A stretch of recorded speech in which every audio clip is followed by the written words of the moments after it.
ಗೆಜ್ಜೆಯ ಬೆಲೆ ಸಾವಿರ ಸಾವಿರ, ಹಾಕುವುದು ಕಾಲಿನಲ್ಲಿ. ಕುಂಕುಮದ ಬೆಲೆ ಪೈಸೆಯಲ್ಲಿ, ಆದರೆ ಹಚ್ಚುವುದು ಹಣೆಯಲ್ಲಿ. ಬೆಲೆ ಮುಖ್ಯ ಅಲ್ಲ, ಇಲ್ಲಿ ಕೃತಿ ಮುಖ್ಯ. ಉಪ್ಪಿನಂತೆ ಕಟು ಮಾತನ್ನ ಹೇಳುವವನು ನಿಜ ಸ್ನೇಹಿತ, ಸಕ್ಕರೆಯಂತೆ ಸಿಹಿ ಮಾತಾಡೋನು ನಯವಂಚಕ. ಅದಕ್ಕೆ ಉಪ್ಪಿನಲ್ಲಿ ಹುಳು ಬಿದ್ದ ಇತಿಹಾಸವಿಲ್ಲ, ಇತಿಹಾಸದಲ್ಲಿ ಹುಳು ಬೀಳದ ಸಿಹಿ ಇಲ್ಲ. ಕಾಣದ ದೇವರಿಗೆ ಹಾಲು ಖರ್ಜೂರಗಳ ನೈವೇದ್ಯ, ಹಸಿದ ಬಡವನಿಗೆ ಒಣ ರೊಟ್ಟಿ ಹಲಸಿದ ಅನ್ನ. ಇದು ಎಂತಹ ವಿದ್ಯ! ಏ ಮಾನವ, ಈ ಜೀವನವು ಅಷ್ಟೊಂದು ಒಳ್ಳೆಯದೇನಲ್ಲ. ಒಳ್ಳೆಯದೇ ಆಗಿದ್ದರೆ ಈ ಮನುಷ್ಯ ಅಳುತ್ತಾ ಈ ಜೀವನಕ್ಕೆ ಬರುತ್ತಿರಲಿಲ್ಲ ಮತ್ತು ಹೋಗುವಾಗ ಎಲ್ಲರನ್ನ ಅಳಿಸಿ ಹೋಗುತ್ತಿರಲಿಲ್ಲ. ಬಾ ಎಂದರೂ ಸನ್ಮಾರ್ಗದಲ್ಲಿ ಯಾರೂ ಬರೋದಿಲ್ಲ, ಯಾರು ಕರೆಯದಿದ್ರು ಕೆಟ್ಟ ಮಾರ್ಗದಲ್ಲಿ ಎಲ್ಲರೂ ಬರ್ತಾರೆ. ಅದಕ್ಕೆ ಸಾರಾಯಿ ಮಾರುವವನ ಕುಳಿತಲ್ಲಿಗೆ ಎಲ್ಲರೂ ಹೋಗ್ತಾರೆ, ಆದರೆ ಹಾಲು ಮಾರುವವನು ಅವನೇ ಎಲ್ಲರ ಬೀದಿ ಬೀದಿಗೆ ಮನೆ ಮನೆಗೆ ಬರ್ತಾನೆ.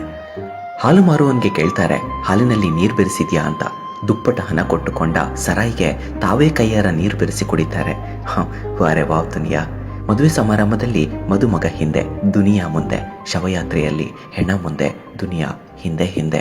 ಹೆಣವನ್ನು ಮುಟ್ಟಿದ್ರೆ ಸ್ನಾನ ಮಾಡ್ತಾರೆ, ಮೂಕ ಪ್ರಾಣಿಯ ಕೊಂದು ಅದರ ಹೆಣವನ್ನ ತಿಂತಾರೆ. ಮೊಂಬತ್ತಿ ಹಚ್ಚಿ ಸತ್ತವರನ್ನ ನೆನೆಯುತ್ತಾರೆ, ಮೊಂಬತ್ತಿ ಆರಿಸಿ ಜನ್ಮದಿನ ಆಚರಣೆ ಮಾಡ್ತಾರೆ. ಯಾವುದು ನಿನ್ನ ಭಾಗ್ಯದಲ್ಲಿ ಇದೆಯೋ ಅದು ನಿನಗೆ ದೊರೆತೇ ದೊರೆಯುತ್ತದೆ, ಯಾವುದು ನಿನ್ನ ಭಾಗ್ಯದಲ್ಲಿ ಇಲ್ಲವೋ ಅದು ದೊರೆತರೂ ಹೊರಟು ಹೋಗುತ್ತದೆ.